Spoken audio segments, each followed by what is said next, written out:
Assalamualaikum warahmatullahi wabarakatuh.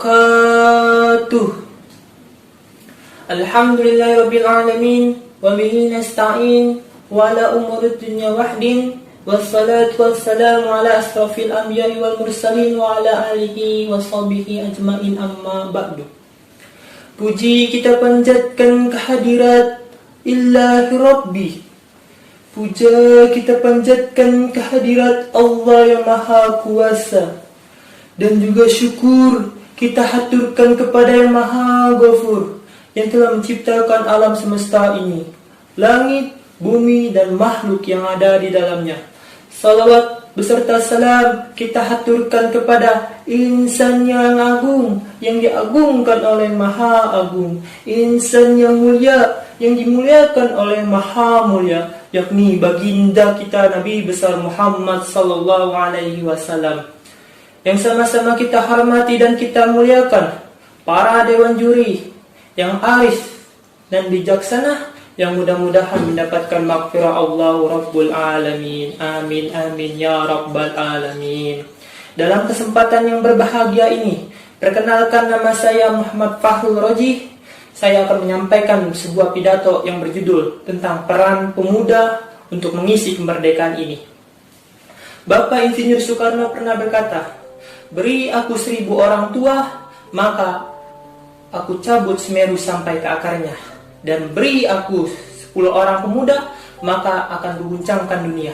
Dari kata-kata ini sudah jelas bahwa peran pemuda dapat dibilang mempunyai andil yang sangat besar terhadap asal-usul berdirinya Negara Kesatuan Republik Indonesia, yang mana mulai dari melawan penjajah hingga mencapai Indonesia merdeka, yang mana peran pemuda begitu berharga. Pemuda Indonesia menjadi tonggak persatuan dan kesatuan bangsa dengan berikrar Sumpah Pemuda yang diikrarkan pada tanggal 28 Oktober 1928. Dan puncaknya adalah pada Agustus tahun 1945, bersama dengan para tokoh kemerdekaan, membantu para tokoh perjuangan dan pergerakan kemerdekaan untuk menyiapkan Indonesia merdeka.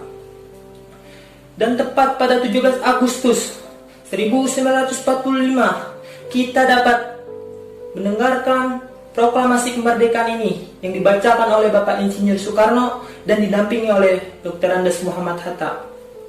Tepat di 76 tahun Indonesia merdeka, peran pemuda harus tetap diperhitungkan dalam mengisi kemerdekaan ini. Ada banyak sekali cara atau peran pemuda untuk mengisi kemerdekaan ini. Salah satu peran pemuda yang dekat dengan pemuda adalah media sosial. Nah, media sosial ini jangan kita salah gunakan ya. Kita para pemuda harus menggunakan media sosial ini dengan sebaik-baik mungkin. Kita para pemuda harus menggunakan media sosial ini jangan untuk hal-hal yang negatif maupun menyebar hoax atau membuat kegaduhan.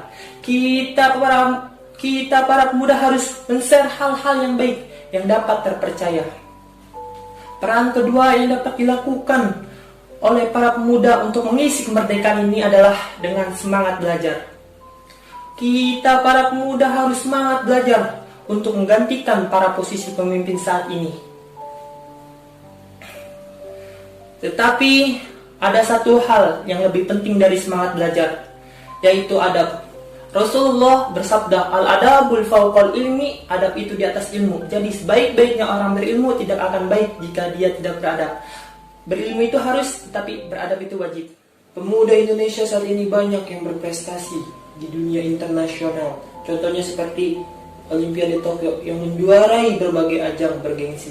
Jadi secara tidak langsung pemuda Indonesia adalah pemuda yang pintar, pemuda yang dapat membanggakan negerinya. Peran selanjutnya adalah dengan semangat persatuan dan kesatuan antar sesama anak bangsa. Jangan mudah terpengaruh dengan tindakan radikalisme maupun terorisme. Pemuda Indonesia harus mempunyai pendirian yang kokoh, yakni menjadikan Indonesia negara yang damai dan tentram.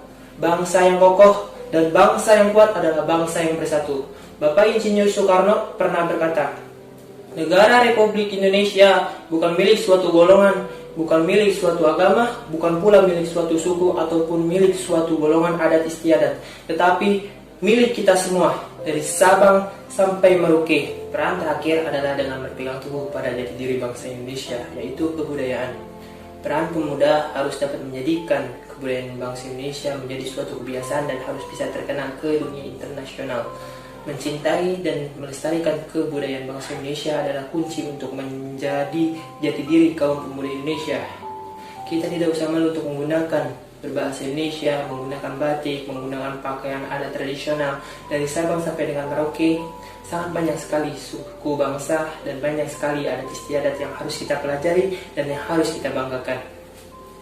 Kita ini orang Indonesia yang berbudaya dari Sabang sampai dengan Merauke, mempunyai keragaman kebudayaan yang harus kita syukuri. Orang Korea dan India bisa mengglobalisasikan kebudayaan mereka keluar. Kenapa kita tidak jadi belajar mencintai dan mengetahui kebudayaan bangsa Indonesia merupakan kunci bertahannya kemerdekaan Indonesia. Sekian dari saya, terima kasih. Kurang lebihnya saya mohon maaf. Kelebihan hanya milik Allah, kekurangan hanya milik saya. Makan nasi di warung Padang, pakai rendang nyangkut di gigi. Bila nanti umurku panjang, insya Allah kita berjumpa lagi. Ada itik di sawah sambil main air keruh. Wabillahi taufiq wal hidayah. Wassalamualaikum warahmatullahi wabarakatuh.